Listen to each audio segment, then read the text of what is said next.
All right, everybody. This is the second half of the program. Now, this is being recorded on May 5th, Cinco de Mayo. Happy Cinco de Mayo for those of you that live in America that celebrate Cinco de Mayo.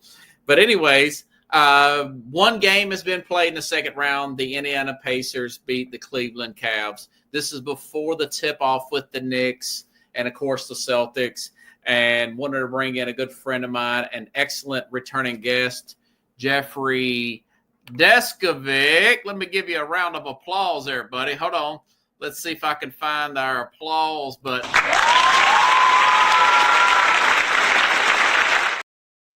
Hey, Jeffrey, can you hear me, buddy? I can hear you, Robert. Yes, I can. It's wonderful to be back on the most influential podcast, the Sports Scope. On the planet. And I've also been wanting to bring you back on for another reason.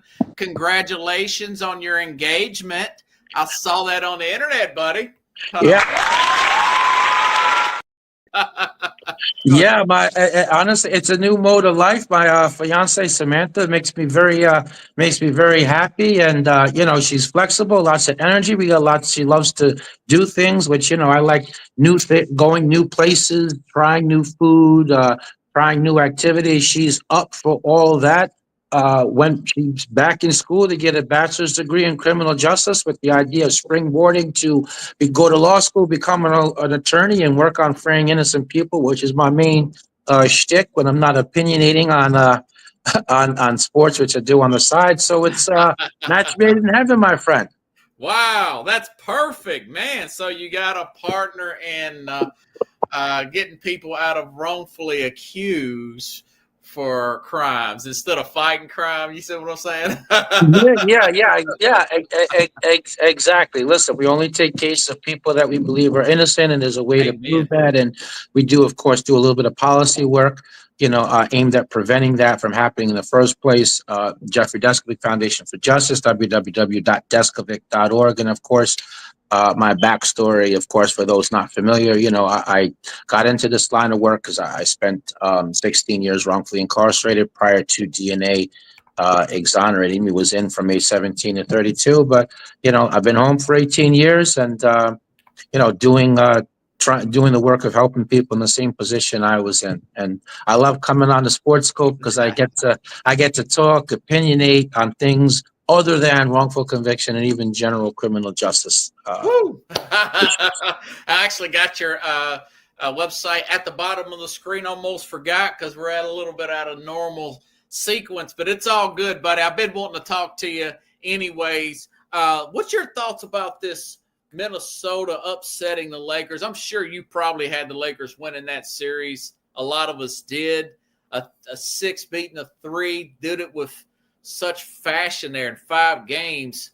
What's your thoughts about that series? I thought it was a good one. Yeah, I did have the Lakers winning that series. I mean, I thought it was a power move. I mean, they robbed Dallas as far as I'm concerned. Getting getting Luka in exchange for the oft injured Antonio Davis, and perhaps not coincidentally, he went down right away, almost immediately with an injury. So I thought that they would. I did think that they would at least go as far as the Western Conference Finals. I was shocked when Minnesota took them down. Although, of course, while I did think that, I mean, I remember that, Minnesota, Minnesota did get, they did have a really successful run last year, playoff run. They were, and so they weren't the typical 6 seed is what I'm getting in, almost like the Warriors Rockets, where they're the dramatically lower seed, but the experience factor, and like the I feel like the Lakers coach there, just the name is leaving me off the top of my head. JJ Redick. Right, JJ Redick. I mean, how can you play without a center? I mean with no center at all whatsoever. We're not talking about and the whole ball, Don Nelson, but I mean, but just turning Rudy Gobert into, this world beater like that he's not. It was. I feel like the coach lost them that series Although at the same time, they didn't have that long to play together. I feel like the jury's still out on whether Luca and LeBron, can coexist in the long term, or are their games too similar? Although I'm not really so sure that they did that with the idea of it working out long term. I mean, I think any year you get out of LeBron's extra right now at this point anyway. So maybe they looked at him as like replacing LeBron, and he's one of the very few players right now that you could say can replace LeBron. Would you try to work out something if you're the man in charge there, or woman in Jenny Buss? Would you try to work out something with LeBron to potentially trade? Obviously, you'd have to get his approval because he can retire at any point. I would. Around a year I would trade him if I could get some kind of pieces back. The issue is, if you're selling, is anybody buying? Right. Because you have to get something worthwhile to trade him. Otherwise, it doesn't make any sense. But then whoever you're trading him to has to be, has to feel like this is that's the year that they have. That is their 1, maybe 2 year window. Maybe it could be interesting. There's a lot of speculation and rumor. In light of the Rockets elimination in the 7th game to the Golden State Warriors, a lot of people are speculating that maybe the Rockets might they might make a trade for Giannis. Some talk about KD.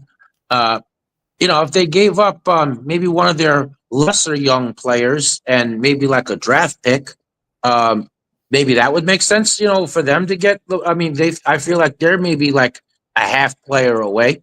LeBron to them could make sense, but they can't give up too much because you're only going to get a year, maybe 2, of him. Are you going to get year 4 and 5? I don't see him playing in 5 years from now. I think you could get I think he could be good as a third option in year number 3, but is he going to give you anything at all in year 4, or is he just going to be like a Jason Kidd? When Jason Kidd got traded to the Knicks, and before the playoffs even arrived, he was just like buried on the bench, simply not even playable. Yeah, that's interesting, and that's a good little trivia. I forgot he played with the Knicks, man. Wow. That's like Pat Ewing going to Orlando. Yeah, exactly. Yeah. Right. Yes, that is true. The Suns, Jeffrey. Yeah, right. But it's gonna be an intrigue. I like the idea that the lower seeds have a chance at beating the top seeds, and some certainly making it competitive. And and this year, 2 of the lower seeds prevailing. Yeah, what's your thoughts on that other getting a bunch of 4-game sweeps? Yeah. That's not interesting to watch. It's like, hurry up and get this out the way for the real basketball to be played. So that brings us really to the second round. Yeah. All right. So I definitely like the Warriors over I like the Warriors over the Timberwolves. Yeah. Wow. What's that? That's wild, man. Now, let's go back to last night. Yes. Warriors they went on the road at the Rockets. I picked the Warriors to win that series prior to, but they lost 2 straight. It's a very low chance a road team wins these game 7s against a younger, more athletic team. What's your thoughts on that game? That was really interesting game. Great game plan, by the way, last night. That was a great game. That was a great game plan. I felt like Curry didn't try to do too much. They were throwing these double and triple teams at him. So it was his job to get other people, involved, make the pass that leads to the second pass that leads to the basket, not necessarily a direct assist, although he got some of those. He got 10 rebounds, small point guard that he is, got steals, played defense, hustled. Buddy Hield just like picked the right time to just like play out of his mind game of his life, didn't The he? game of his life. Yeah. Yeah. Yeah. Draymond, really solid contributions. Jimmy Butler. Look, when they got those three, Butler, Curry, and Green playing well, and then they get a role player that give a little timely scoring. They're hard to beat. Definitely have an experienced they have an experience advantage over most of the other teams. I mean, I would only argue that they don't have more experience than the Celtics. But Right. everyone else that's still playing, they certainly have, the experience. I mean, the experience doesn't necessarily mean you're going to win, but it definitely is an intangible that counts for something. Yeah, that's a good point. Now, so you're saying this team, with all that less rest, they're going to go from San Francisco to Houston, and tomorrow, if I'm not mistaken, Jeffrey, which is Tuesday, they're going to fly off to Minnesota, and they're going to win that series. That's a bold statement. Why do you say that? Yeah, it is a bold statement. I'm not saying that. Look, I'm picking them for the series, not necessarily each game, but I wouldn't be surprised if they won the first game. But the reason why I say that is this: I mean, if they're both playing at their best, Okay. would you rather have Steph Curry, or would you rather have the Ant-Man? I would rather have Curry. Okay. Okay. So I'm looking at it like that. I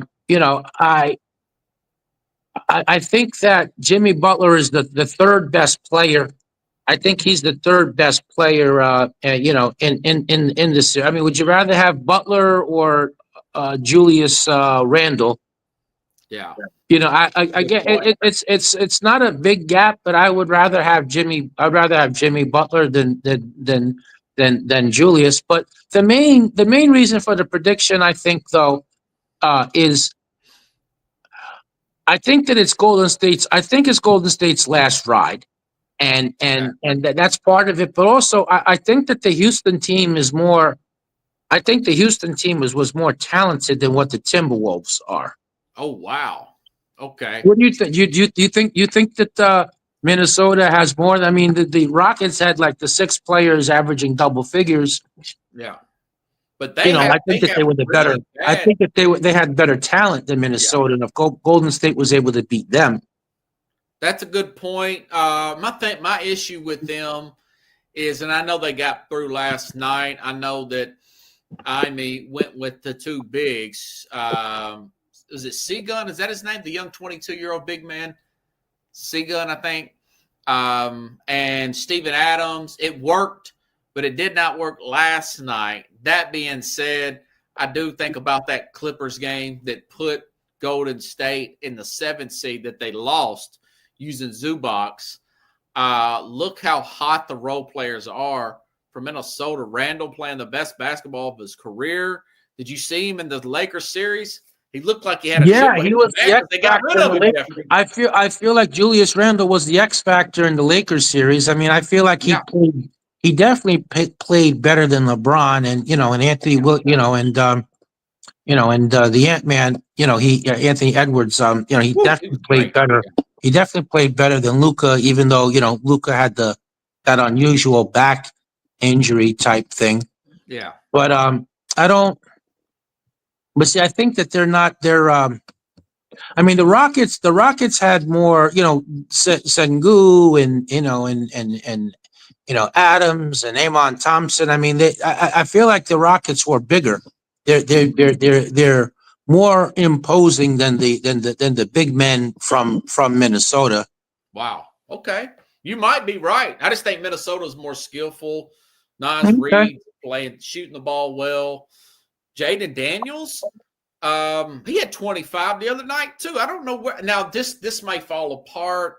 I really like the coaching job that Kerr's doing, and you're right about that. I mean, there's so much team chemistry with that Golden State team. I just feel like the youth of Minnesota with the experience of last year, remember. Rockets, it looks like the lid just closes on the basket for 5 and 10 minutes at a time, Jeffrey. I know. That's true. Yes, that is true. That is very true. They don't have a consistent Ant-Man to go out and get 44 anytime you need it. I think they win in 6. I think Minnesota wins in 6. But I wouldn't be surprised. Plus fatigue. I mean, everybody's, 33, 34, 35 maybe for the core there for Golden State. Yeah, they're older. They're old. They are older than Minnesota's team. That's definitely that's a definite. Working against them, it may catch up with them with that the big 7-game series. Remember, they were the 7 seed, so I did the play-in, and that may catch up with them. If they win this, I don't wear a hat, but I'll put one on and take it off for them. If they could beat this Minnesota team, Jeffrey, man, that would be impressive. Yeah, no, it definitely definitely would be. It definitely would be for sure. But I have them getting it done. Okay. Speaking of getting it done, that other Western Conference semifinal is very intriguing. Yeah. The Denver Nuggets and Thunder. OKC. Again, I'll go on a limb here. I think that the team without the home court advantage is going to win that one. I mean, I like Denver in that. I'm looking at it like this. Alex, Shai Gilgeous-Alexander always, they're always losing to a team that's got a lesser record than them. I mean, they did that. They lost to Dallas last year. Yeah. The Denver is just 2 years removed from their championship run. If you had to win a game tomorrow, would you rather have Jokic or would you rather have SGA? I would rather have Jokic because beyond the points he's going to give you a lot of assists. So, a lot of triple doubles there. So, I would rather have that. I mean, Alexander is really going to give you scoring, and he's not going to. He's not going to give you the same level of assists or rebounding than Jokic is. So I mean, they kind of they are kind of a big team there with him, and then Anderson, which if you remember last year, Lively and Gafford, gave OKC a fit. So they did address that need. That was the whole point of throwing the $74 million at Hartenstein. Yeah, former Nick. But what do you think Hartenstein is going to be able to do against the Joker? That's true. That's he true. Can stand up next to him being tall, and he's not going to be able to do too much. He's not going to be able to do too much else. Well, how do you see that series? Who do you have in that series, and how do you see it? Well, I think their depth and the fact that they played that series. Look how good they played that. I think Dallas was the 6-game series last year. Yeah, it was. Really close games, Jeffrey. If you remember, Dallas come away at the end, and Lively was a young guy. It's unfortunate about his injury last year. But Holmgren, I mean, they seem vibrant, healthy, deep. They do lack that other consistent start. That's my only concern of that team. But I could see a guy like a Dort or somebody stepping up and making big shots for Oklahoma City with their defense the way it is. I could see them making this thing happen, and I could see a fatigue factor setting in with the Denver, kind of like it did last year when they had their 7-game series with Minnesota. Yeah, that was with Minnesota. Yeah. So in the series before that, or for example, Minnesota beating them in the 7-game series, and then Dallas kind of, beating Minnesota that way. I could see this like the Clippers took a lot out of them, man. You could tell last minute shots there. So, but then again, we'll have to see how that plays out. That feels like it could go 7 and either team can win. I'll go with the younger team, but you may have me talked in just because you're saying of guys like Jamal, what's his name there? Murray.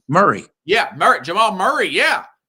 As long as Westbrook don't screw things up, Right, but I Westbrook feel like, honestly, I feel like if Denver, the way the Clippers series went, if Denver didn't have Westbrook, I don't think they would have won that series, considering how it turned out.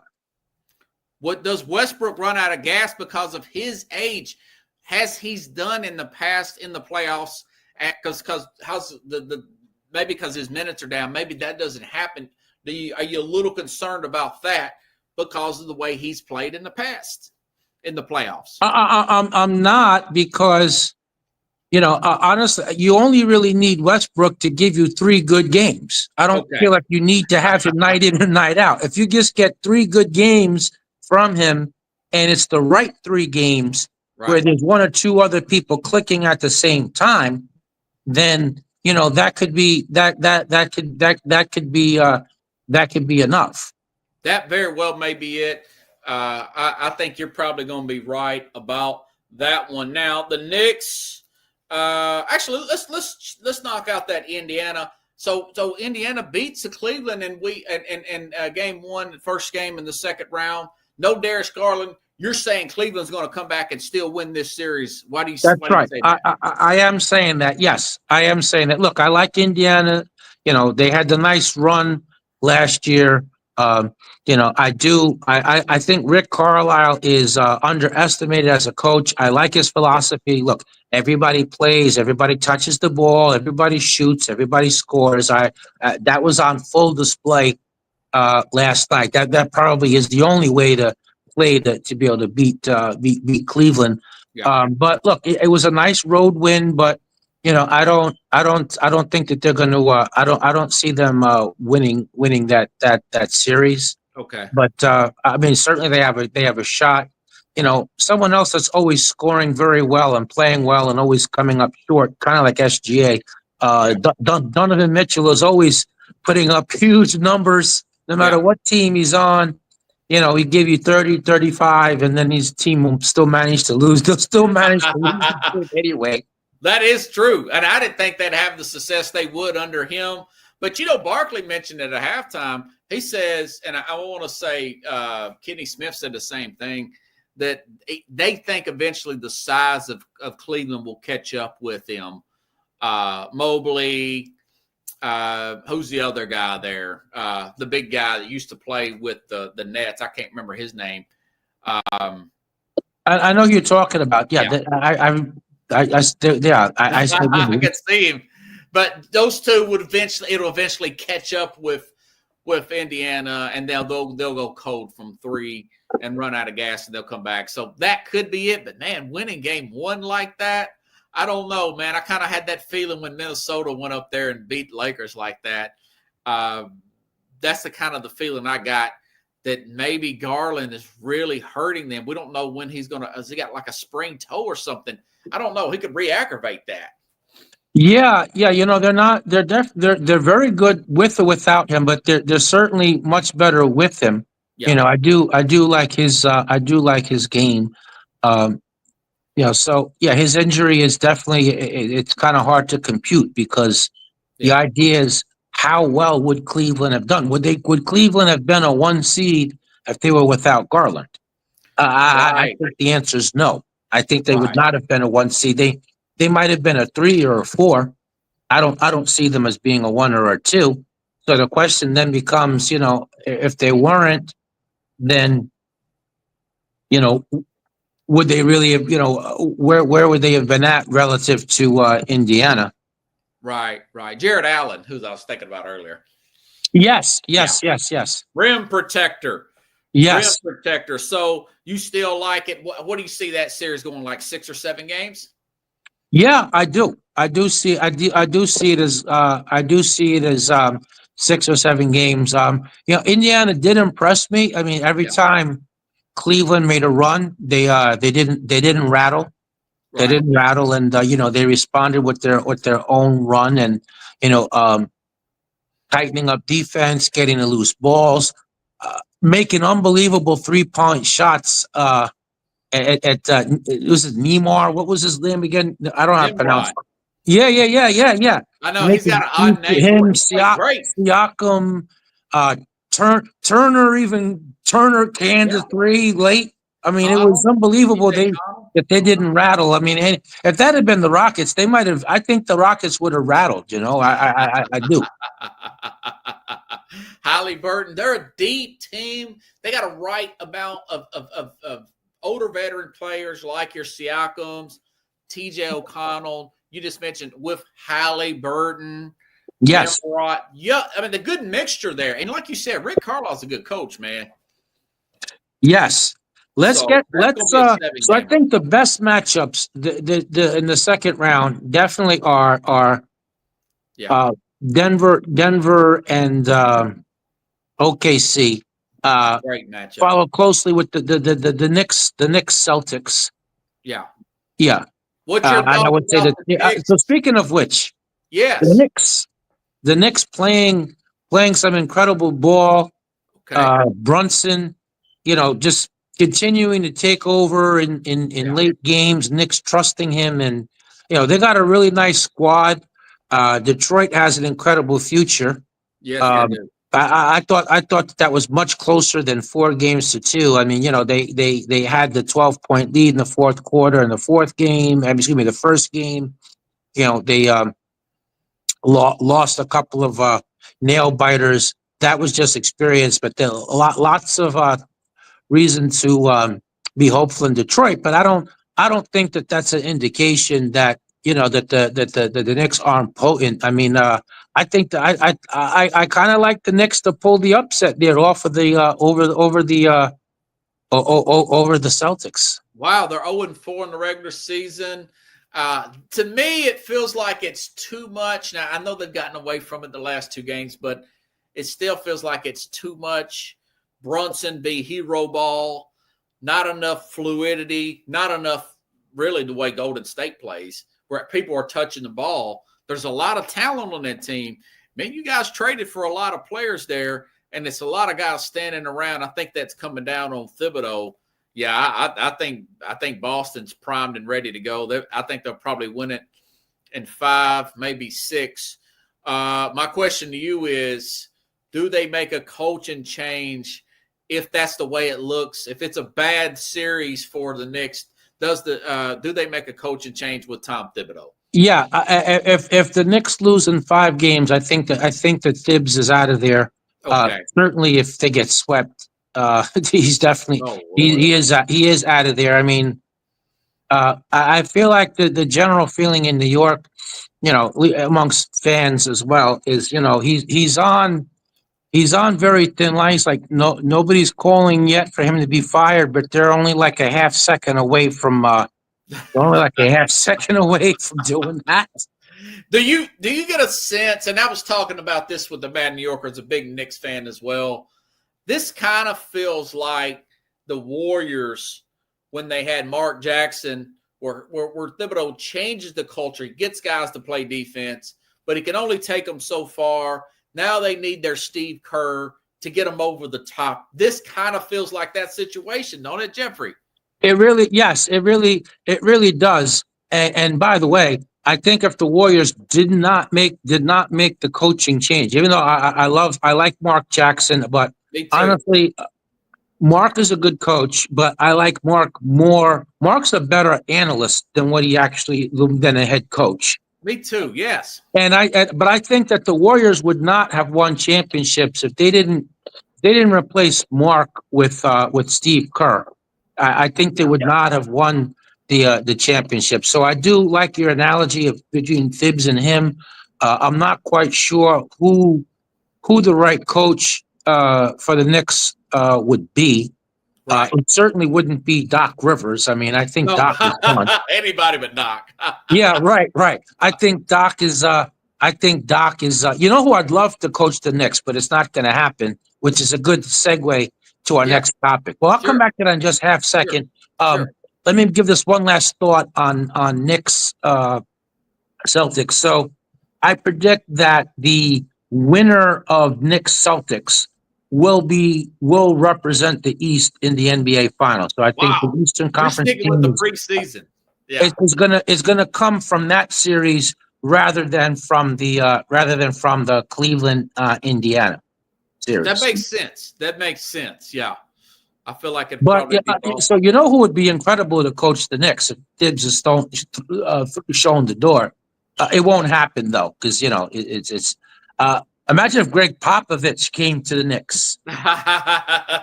Well, he's off that stroke, and you know they need. I would like for him to get an older Larry Brown, but that probably won't happen either. These guys Larry Brown would be Larry Brown would be that Larry Brown would be perfect for the Knicks. I mean, I still remember when he had that great coaching stint, you know, with the Pacers. Detroit, yeah. Yep. One with Well, Detroit. yeah. With Detroit, but then after that, the Pacers. But I mean, look, isn't he too old? Is he too old to come back to coach? Oh yeah, I think he's done with that stroke. What's your thoughts about him? He's going to go take the basketball operations job. He's not going to coach anymore. I think he's had one stroke and another minor stroke. I think it's probably time for him. Unfortunately, I respect him as a coach. Don't really care for the guy personally with the way he talks to reporters and he lectures people on political rants with that Spurs background. He's definitely definitely rough around the edges, and nobody would ever mistake him or call him Mr. Manners. You know, kind of like Miss Manners for sure. You know, interesting Popovich story, real quick. Sure. No, so I met him. He came to. I want to say it was 2 years ago. He came to the Innocence Project's annual gala dinner. Okay. 1 year. So I was in the room with him, and you know, I saw him on stage, and I chit chatted with him a little bit. And you know, I remember he said he had he said one thing that I liked there. What? He was there with another guy from the NBA. I'm sort of stop thinking about it. It'll come to me. But you know, he said. He said, "F the playoffs, man. This is where it's happening at right here."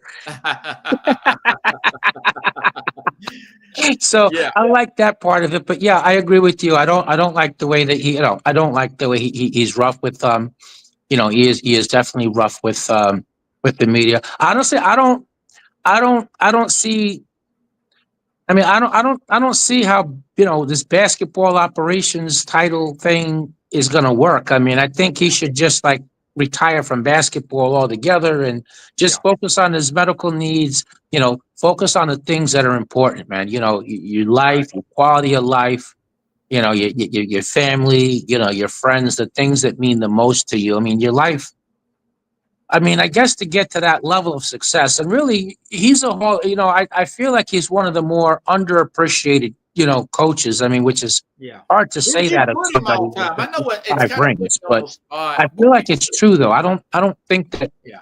I don't feel like he was fully appreciated during his tenure as a coach, but I think he definitely was one of the. I feel like he was on the same level as like a Phil Jackson or a Pat Riley. I feel he would be right up there with them. How do you think about him? Well, I would probably put him below Phil. I'd put him below Pat, Red Auerbach with the Celtics. He probably could. I would probably put Kerr above him. He's so combative. I don't know how he got what he got. Maybe because a lot of his core players were foreign-based and they're not American-based players with your Tony Parkers, your Tim Duncan, Ginobili's. I remember Robert Horry saying, I couldn't have him holler at me like that. But he never did at Horry. And Horry hit some big shot Bob. Remember that? I do remember that. Yeah, I do remember that big shot Bob. I do. Listen, his I do. Great Robert Horry memories, but Robert Horry, by the way, was the difference in that Spurs Pistons NBA Finals that went Game 7. I mean that Game 5. You know, his heroics in Game 5. You know, he won that game for the Spurs, and I think, as it turned out, really the series. Yeah. Yeah, but I remember him with that, and he's always making, 5 or 6, but that's all time. So yeah, he's a good coach, man. I wouldn't want to play for him. I'd rather play for a Chuck Daly or. Yeah, oh, you remember Chuck Daly? Yes. Oh man, I do. I do remember Chuck Daly. I remember all those Piston teams. You know, they had the great run from '88 to '91. Yes. You know, they won the Eastern Conference champ in '88, and then they won the back-to-back, of course, in '89 and '90, and then they made the Eastern Conference Finals in '91. You know, before getting swept by Chicago. But yeah, Chuck was tough. Chuck was a great manager of egos. He was great at the bench, and if you played for Chuck, you played defense, or you didn't play. Right. And I like those guys over him just because of his attitude. Rick Bucher, let me tell you this. I heard this Friday on Fox Sports. I think it was the Colin Cowherd show. Rick Bucher was talking about how nice of a guy that Popovich was off camera. He says, "Is there anything I could ask you beforehand so you're not making me look like an idiot once the camera goes on, Greg Popovich? Hey, man, this is Craig." He says, "Hey, man, I'm sorry. We're good. Once the camera's on, we're going to be fine." And then Bucher says, sure enough, as soon as the camera comes on, he goes back to being that bleep that rhymes with castard that he was before I asked him. And he said he does it every time. And I thought, why embarrass Rick Bucher like that? Why do that? I mean, that just kills me. He kind of reminds me of Bob Knight a little bit. In some sense, he's a little worse. I got that. Hey, you know it would be an interesting talk show if they had if they gave him just like a short 5-episode run. What if you paired Popovich? You got him on the podcast video, him and Skip Bayless. Wouldn't that be a combustible? Wouldn't that be a combustible combination? Shannon Sharp was going to fight Skip Bayless that time. We took his glasses off. Put your glasses on. Skip, don't disrespect me, Skip. Yeah. Skip. Did Skip realize that the guy was this much off his rear end and that Skip would have had zero chance? If that turned physical, all right, Shannon would have mopped the floor with Skip. There ain't no question about that. Shannon mopped the floor with a lot of guys. Yeah, I was talking about him last week. He's got to get it together. He's got a great podcast, interviews. Yeah, I love Club Station, man.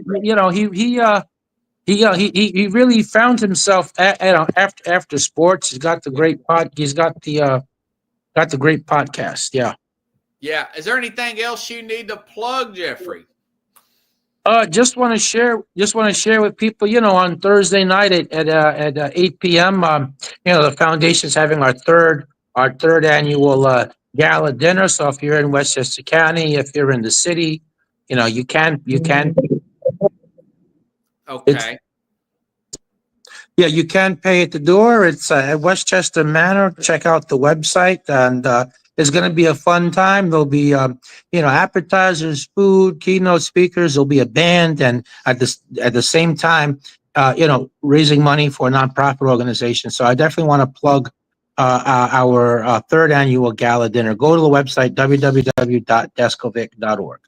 All right, Jeffrey Deskovic. Again, congratulations on your engagement, and I'll save your takes, and I'll try to get as many clips of as I can, and I'll tag you on Facebook, buddy. That would be great. All right, thanks so much. But hey, I'll see you the third round. Yes, hopefully. Yeah, and remind me, you've got my messenger, Jeffrey Deskovic. Let me give you another round. Thanks, buddy. Have a good night, man. Thank you. You too. See, all right. All righty, everybody. I'll be back tomorrow, which will be Thursday, the 8th, with the Mad New Yorker. You have a good night, everybody, and rest in peace there, my man John McGraw, better known as Mac from National Streaming Sports.